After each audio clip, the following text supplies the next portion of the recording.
조선 왕조 500년 역사에 27명의 왕이 있었습니다. 그 왕들 중에는 세종과 같은 성군도 있었고 연산군과 같은 폭군도 있었습니다. 또 우리가 이름만 대면 알만한 왕들도 있지만 또 그런 왕이 있었는가 싶은 왕도 있습니다. 만약에 시간을 되돌려서 조선 시대에 우리가 꼭 살아야 된다라고 한다면 과연 우리는 어떤 왕이 있을 때를 선택할까요? 아무래도 성군이 다스리는 시절을 살기로 결정할 겁니다. 왜냐하면 좋은 지도자를 만나야, 좋은 왕 밑에 있어야 그 백성의 삶이 평안하고 안정되기 때문입니다. 백성의 삶은, 그 삶의 질은 좋은 지도자를 만날 때에 결정됩니다. 오늘 시편의 표제어를 보시면 시편 72편 위에 보면 솔로몬의 시라고 나와 있습니다. 솔로몬은 이 본 시편에서 이상적인 왕에 대하여 노래하고 있습니다. 이는 솔로몬 개인적인 생각이 아니라 자신을 왕으로 세우신 하나님의 뜻과 또 자신을 왕으로 믿고 따르는 백성들의 바램을 담은 이상적인 왕의 내용이 오늘 이 72편 내용 안에 기록되어져 있습니다. 그렇다면 오늘 솔로몬이 찬양하고 있는 그 이상적인 왕은 과연 어떤 모습, 어떤 특징을 가지고 있을까요? 오늘 말씀에서 6가지를 살펴볼 수 있습니다. 첫 번째는 이상적인 왕은 하나님의 기준을 가지고 있습니다. 1절부터 4절까지 말씀을 쭉 이렇게 살펴보면 주의 판단력, 주의 공의, 그리고 공의, 정의, 의 이런 단어들이 계속해서 반복되는 것을 볼 수 있습니다. 이것은 옳고 그름에 관련된 단어입니다.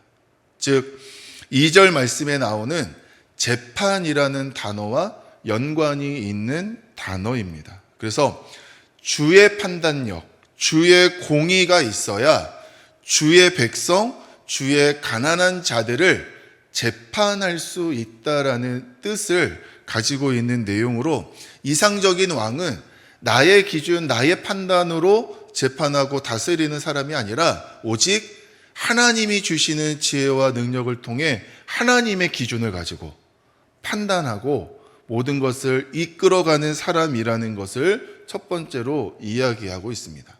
이상적인 왕은 하나님의 기준을 가진 사람. 또 두 번째로 이상적인 왕은 풍요를 함께 나누는 사람입니다. 이상적인 왕은 자신의 배만을 채우는 사람이 아니에요. 나만 잘 살고, 나만 호화롭게, 나만 많은 것을 누리면서 살아가는 그러한 사람이 아니라 이상적인 왕은 백성의 빈배, 줄인 배를 채울 수 있는 사람입니다. 함께 잘 살고 더불어 잘 사는 길을 모색하는 왕, 그가 바로 이상적인 왕입니다. 그러한 모습이 6절 말씀에 보면 메마른 땅을 적시는 비와 같은 그런 모습으로 나타나고 있는데, 우리가 지금 월요일날 이렇게 계속해서 내린 그 비가 한 곳에 집중적으로 내리는, 특별히 이 강남 땅에 그냥 비가 엄청나게 쏟아져 가지고 이곳저곳에서 정말 엄청난 많은 피해를 받게 되었는데, 근데 이 6절에서 내리는 비는 모든 땅을 적시는 비, 즉 구분이 없고 차별이 없이 모든 곳을 공평하게 적시는 비를 의미합니다. 그래서 그러한 비로 인해서 7절 말씀에 그 땅에 살고 있는 모든 사람들이 다 흥왕하고 풍성함을 누릴 수 있다. 즉 잘 사는 길이 누구 한 사람에게만 집중되는 그러한 모습이 아니라 모든 사람들이 다 풍성하며 잘 살 수 있는 길, 그 길을 모색하는 사람이 바로 이상적인 왕이다 라고 하는 내용을 5절부터 7절까지 말씀을 통해 알 수 있습니다. 세 번째로 이상적인 왕은 온 세상을 다스립니다. 그의 통치는 어느 한 곳에만 제한적으로 이루어지고 어느 한 민족에게만 국한적으로 진행되지 않고 8절 말씀에서 보는 것처럼 바다에서부터 바다까지, 강에서부터 땅 끝까지, 이 여기서부터 저기 끝까지 이루어지는 통치가 바로 이상적인 왕의 통치이고, 11절에 있는 말씀처럼 모든 민족이 다 그를 섬기게 되고 다스리게 된다라고 말씀하고 있습니다. 약간 화울이 나는 것 같은데요. 그래서 이는 왕의 힘이 미치지 않는 곳이 없을 정도로 이 왕의 힘이 대단하다. 그의 통치가 엄청난 범위를 다스리고 있다. 강력하다라는 의미를 가지고 있고, 그의 강력함 아래에 온 세상이 다 그를 왕으로 섬기게 된다라는 것을 8절부터 11절까지 말씀해서 이상적인 왕은 온 세상을 다스린다라고 말씀하고 있습니다. 그리고 네 번째로 이상적인 왕은 약자를 보호합니다. 여러분, 이상적인 왕은 자신의 힘을 약자를 향하여 쏟는 그런 사람이 아니라 약자를 무시하지 않고 그들의 목소리를 듣고 그들의 어려움을 이해하면서 반응할 줄 아는 사람이 바로 이상적인 왕입니다. 그 내용이 12절부터 14절까지 말씀해 보면 구체적으로 나와요.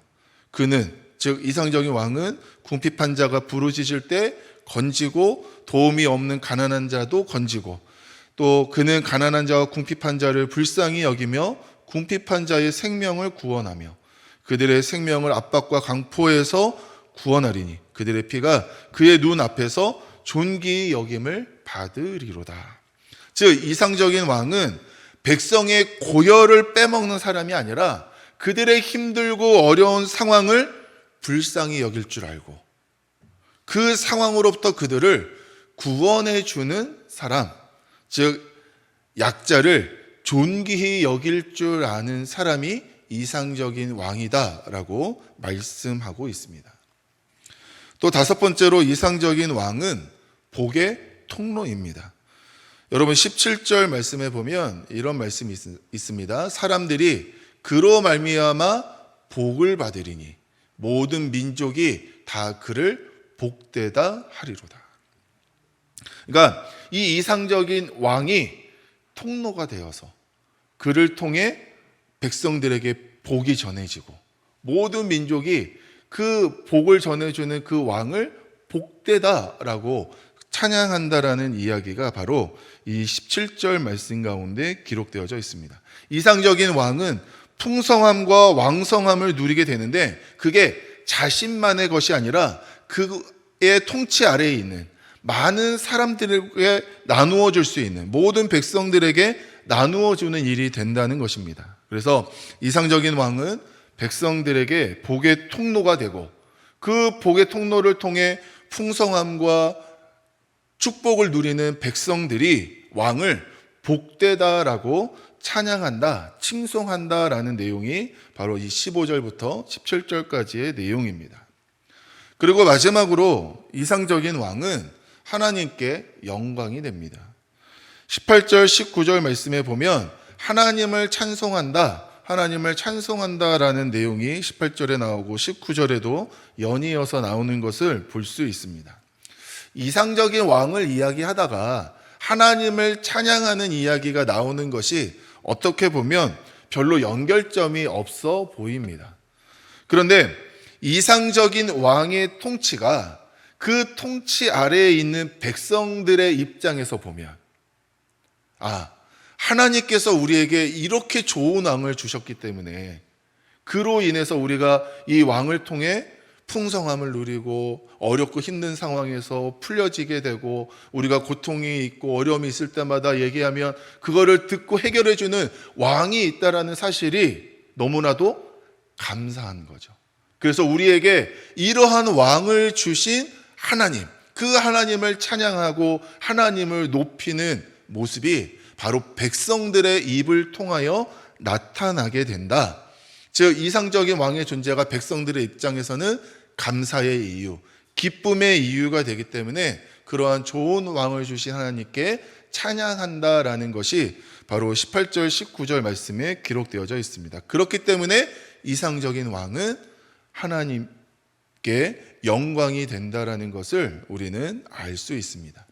이처럼 이상적인 왕에 대한 노래, 그 시편이 바로 시편 72편의 내용입니다.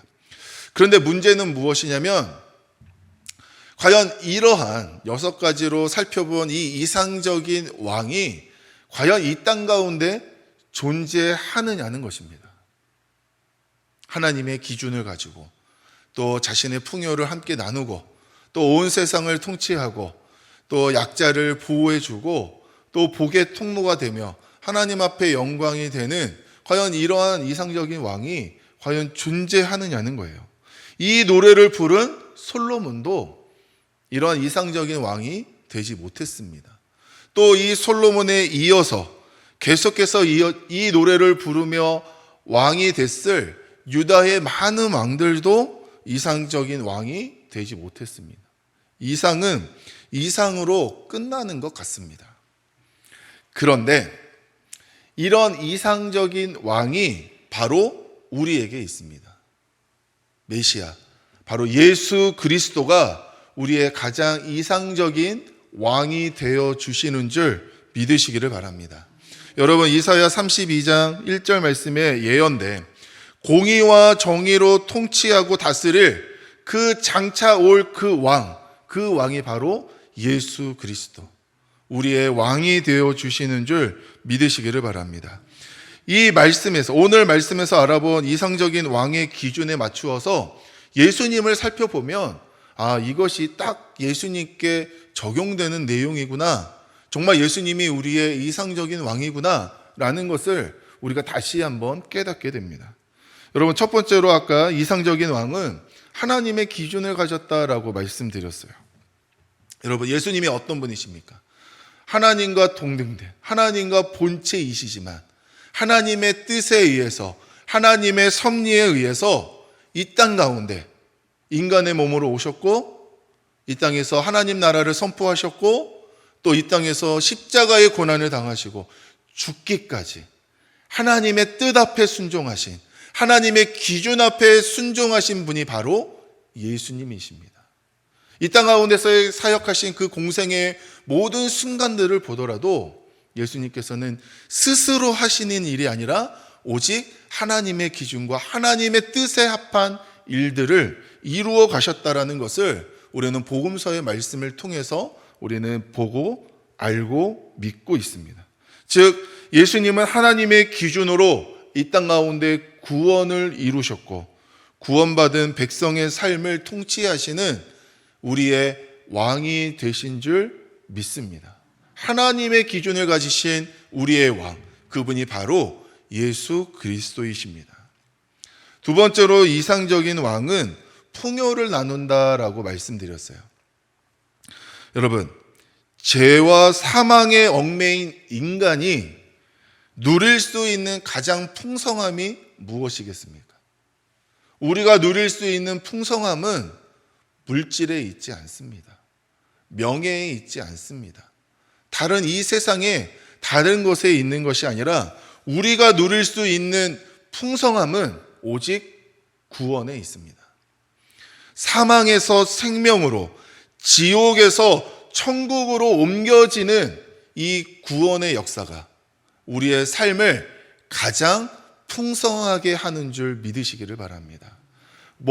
물질이 어느 정도 더 들어왔으니까 우리가 더 풍성해지고 넉넉해지고 먹고 살기 좋아지는 그런 것의 풍성함이 우리의 진정한 풍성함이 아니라 정말 죄와 사망에 얽매여 지옥이 결정된 우리의 삶이 예수 그리스도로 인하여 영원한 생명으로 하나님 나라로 옮겨진 것이 바로 우리가 누리게 되는 영적인 진정한 풍성함의 모습인 줄 믿으시고, 예수님이 우리의 구원을 이루신 분이시기 때문에 예수님의 통해 우리는 구원의 풍성함을 누릴 수 있다라는 것을 다시 한번 믿으시기를 주님의 이름으로 축원합니다.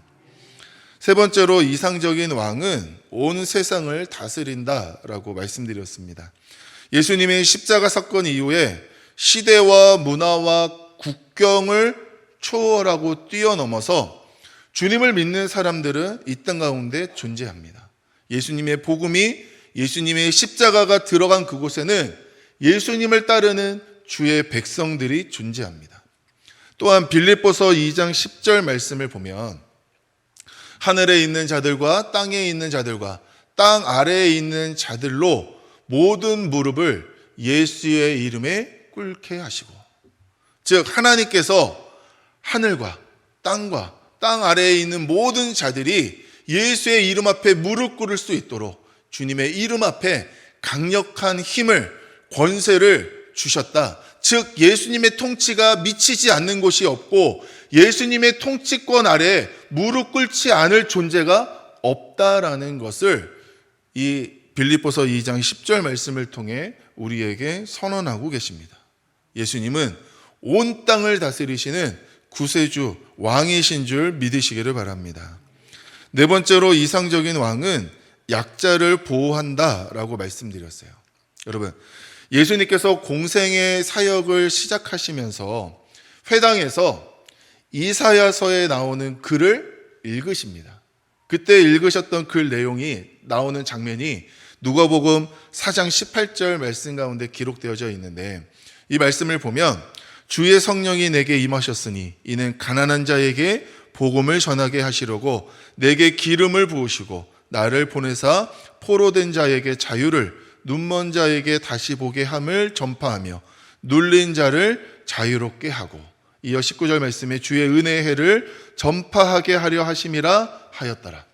18절 말씀에 다시 보면 여기 안에 가난한 자, 포로된 자, 눈먼 자, 눌린 자, 그들을 위하여 주님이 이 땅 가운데 오셨다라는 것을 말씀하고 있습니다. 이것은 이사야 61장에 나오는 말씀으로 장차 오실 메시아가 이러한 사람들을 자유롭게 그들을 풀어주는 그런 놀라운 역사를 이루는 분이시다라고 하는 그 예언을 주님이 직접 받아서 공생의 사역을 시작하기 전에 이 말씀의 예언에 따라 내가 이 일을 감당한다. 나는 가난한 자, 눌린 자, 얽매인 자, 포로된 자, 눈먼 자를 위하여, 즉 약자들을 위하여 내가 이곳에 왔다.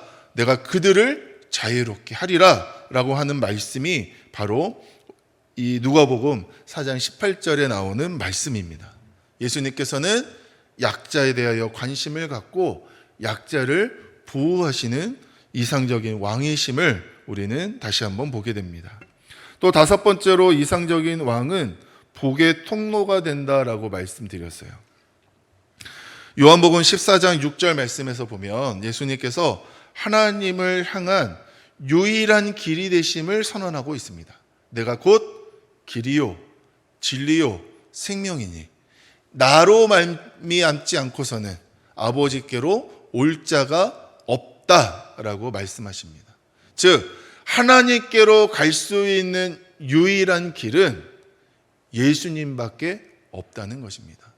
이 세상에서는 여러 가지 많은 길들이 있다라고도 이야기합니다.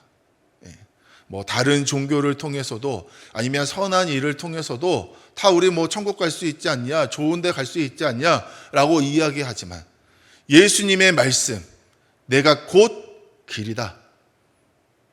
수많은 길 중에 하나가 아니라 하나님께로 갈 수 있는 유일한 길이다라고 말씀하고 계십니다.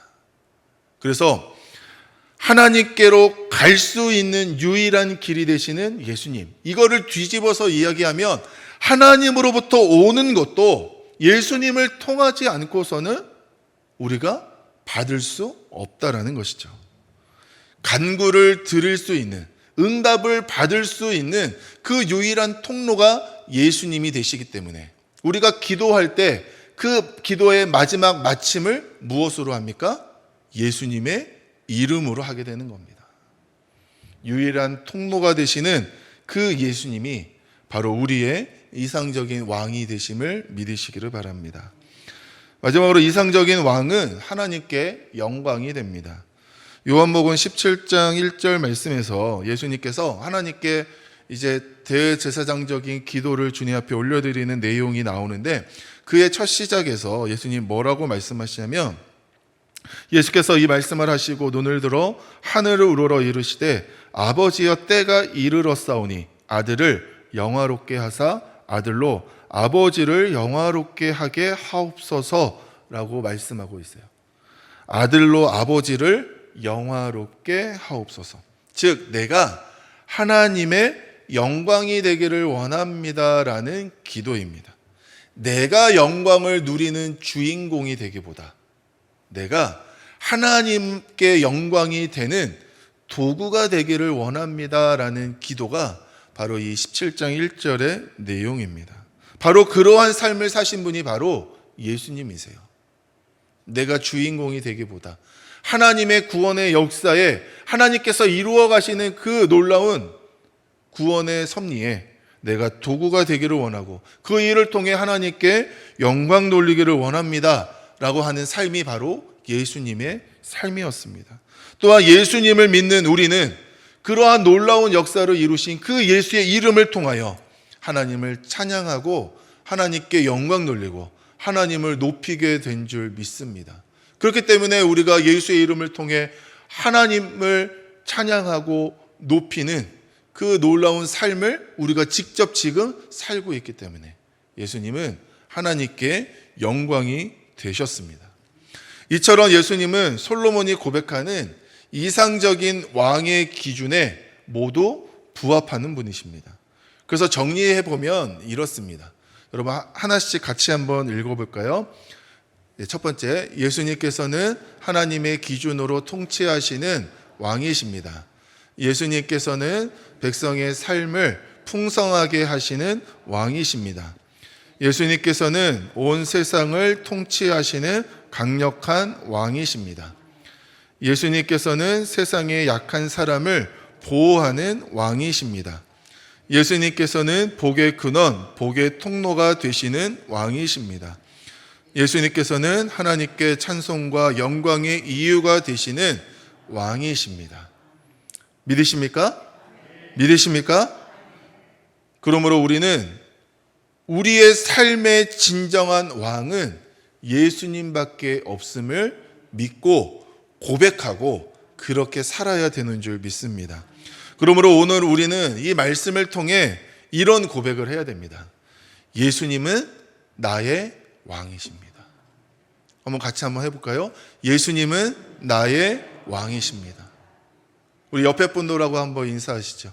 예수님은 저와 여러분의 왕이 되십니다. 예수님은 저와 여러분의 왕이 되십니다. 믿으십니까? 믿으십니까? 우리가 예수님을 왕으로 고백한다면 그 고백을 통해 우리가 분명하게 다시 한번 고백해야 되는 내용이 있습니다. 예수님을 왕으로 모신다면 그 왕으로 모시는 나는 누구인가? 내가 어떤 존재인가? 우리는 그분의 백성입니다. 여러분, 우리가 이것을 진심으로 고백해야 돼요. 우리가 예수님이 왕이십니다, 왕이십니다. 예수님을 높이는 일에는 우리가 많이 하지만 정말 내가 그분의 백성임을 내가 확실하게 믿고 고백하고 있는지를 우리는 오늘 이 시간 점검해야 됩니다. 한번 따라하겠습니다. 우리는 그분의 백성입니다. 우리는 그분의 백성입니다. 믿으십니까? 우리는 나의 왕 되신 예수님의 백성입니다. 그렇다면 우리는 백성다운 삶을 살아야 돼요. 왕이신 예수님께 우리가 백성으로서 어떤 모습을 보여야 되겠습니까? 순종, 충성, 헌신, 섬김, 드림, 신뢰, 존경, 의지, 이런 모습들이 백성으로서 예수님, 왕 되신 예수님께 보여드려야 되는 모습입니다. 그래야 왕 되신 주님께서 우리의 삶을, 백성된 우리의 삶을 책임져 주시고 이상적인 왕이신 예수님과 함께 우리가 태평성대를 누릴 수 있게 되는 거예요. 이보다 더 좋을 수 없는 삶을 살아갈 수 있게 되는 것입니다. 그런데 과연 정말 우리가 예수님을 왕으로 모시는 백성으로 그러한 모습을 보이며 살아가고 있는지, 정말 내가 최선을 다해 순종하고 있는지, 충성하고 있는지, 헌신하고 있는지, 섬기고 있는지, 정말 아낌없이 드리며 살아가고 있는지, 정말 나의 모든 것을 통해 전적으로 믿고 의지하며 신뢰하는 삶을 살아가고 있는지, 여전히 내 삶의 왕의 자리에, 주인의 자리에 내가 앉아 있으면서 예수님이 왕이십니다. 예수님이 왕이십니다. 그래서 예수님도 왕, 나도 왕. 그래서 어떤 동등적인 입장에서 살아가려고 하는 모습이 우리의 모습은 아닌지, 아니면 내가 여전히 왕의 위치에 있으면서 예수님을 왕으로는 고백하지만 내가 말하는 거, 행동하는 거, 태도를 보면 오히려 예수님이 왕이 아니라 종처럼 부리고 있는 모습은 아닌지, 우리는 우리 자신을 다시 한번 점검하고 정말 왕 되신 주님 앞에서 나의 믿음, 나의 삶의 모습을 솔직하게 평가해야 됩니다. 여러분, 왕의 자리에서 스스로 내려오시기를 바랍니다. 내가 왕이 되려고 하는 시도, 내가 무언가를 붙들고 내가 끌고 가려고 하는 그런 모든 시도를 여러분 다 멈추시기를 바랍니다. 내가 아무리 잘나고 똑똑해서 내 모든 것을 끌고 간다 하더라도 나의 잘남이, 나의 지혜로움이 하나님의 어리석음보다 못하다라고 사도 바울은 고백하고 있습니다. 나의 삶의 가장 이상적인 왕으로 예수님께서 임하셔서 다스리시고 통치하시고 보호하시고 이끌어 주시는 삶이 이보다 더 좋을 수 없는 삶인 줄 믿으시기를 바랍니다. 예수님이 나의 왕이십니다. 우리는 그분의 백성입니다. 오늘 이 시간 이 사실을 다시 한번 분명히 믿고 고백하시면서 그의 합당한 삶으로 하루하루 살아가시는 사랑하는 우리 모든 성도님들 되시기를 주님의 이름으로 축원합니다.